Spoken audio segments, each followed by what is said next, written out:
But first, they claim to be quicker to build, better for the environment and part of the solution to the country's housing crisis.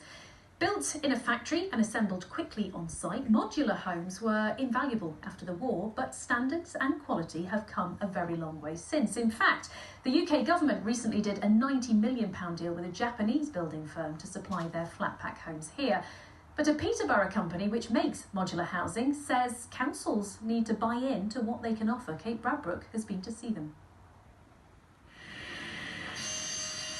15,000 modular homes are built in the UK each year, and this is part of one of them. Timber panelling being cut to size at this factory in Peterborough. The big difference with this style of construction is that 95% of the build is done right here. Well, we're laying an engineered floor. It's the time saved on site. Obviously, we're building in-house, but you can get over the problems in-house a lot quicker than you can on site. Lesko are still small, but they're aiming high, with plans to build 500 plus homes a year in the next 5 years, employing 200 people. They say the benefits of modular could mean a solution to the housing crisis facing councils in our region. The speed of time for build is one key advantage to that. Obviously, the quicker we can get the houses built in the factory, the quicker we can get people living in them. It's a more dignified way of living than the traditional container units that some people are being housed in, and should save councils money because they're not having to spend on hotel rooms and temporary accommodation. Now, the whole idea with modular homes is that they're built in separate units. These two will connect together to make up the master bedroom. And this is how it all looks when it's put together on site. So this is the kitchen, which you get to pick options for just like any other traditional build home. This 3-bedroom home retails at £215,000. Affordable homes from £65,000, although that doesn't include the land. One big benefit, lower utility bills. Energy efficiency comes from what it's made out of, which is the cross-laminated timber, and the fact that we've built it in a controlled environment in the factory helps us to make sure it's precision engineered, which results in a lower cost home. The modular format means once it's designed and built, it can't be changed on site. But on the upside, each house takes just 10 to 12 weeks from start to finish.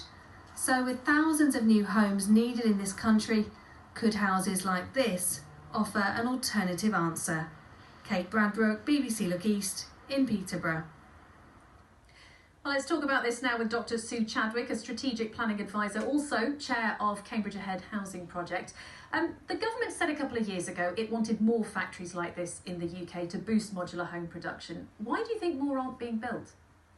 It's an interesting question, particularly as the government has since then issued another report, a parliamentary report this time, saying that there's no way we can meet the target of 300,000 homes a year without using MMC.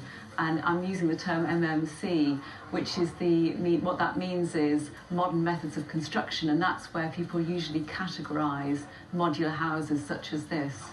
Do you think it is, though, that people just don't understand what they are? Is that the problem? It's one of the issues that the committee identified, and although there is a definition, MHCLG adopted a standard definition earlier this year. That in itself is 21 pages long and covers 7 different aspects. And it ranges from the kind of thing we might all expect of modular housing, like 2 and 3D units, right the way up to wearables and drone technology. So it's fair to say there is no simple definition of what modular housing is, and I think that can be confusing. Clearly, there are, as we've seen, advantages to it, the speed, possibly the environmental impact. What about the downsides?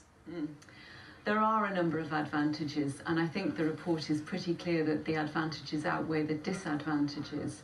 But there are issues that modular housing brings up that aren't there for other houses, and the primary one is the one that they identified in the report.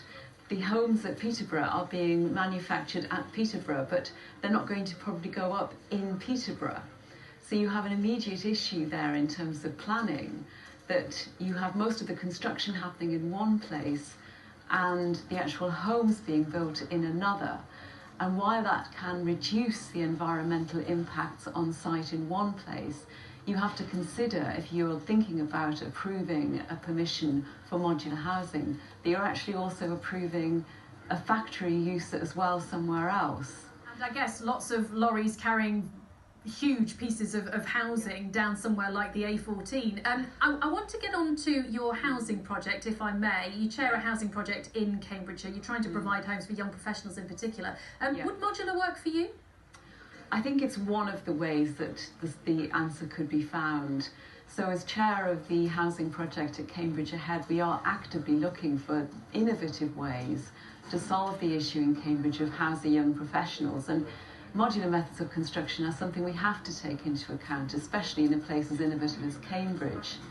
But we're also keen to promote the whole range of society, and there is a live application with Cambridge City Council at the moment for modular constructed homes. Though it's not what you'd expect, it's not the 300, 500 delivery, it's just 5 units. And those 5 units are going to be used to provide meanwhile housing for people leaving housing shelters who can't yet access the main housing market. And that's a really good example of how adaptable this method of housing can be, from very large to very small scale. Dr. Suchak.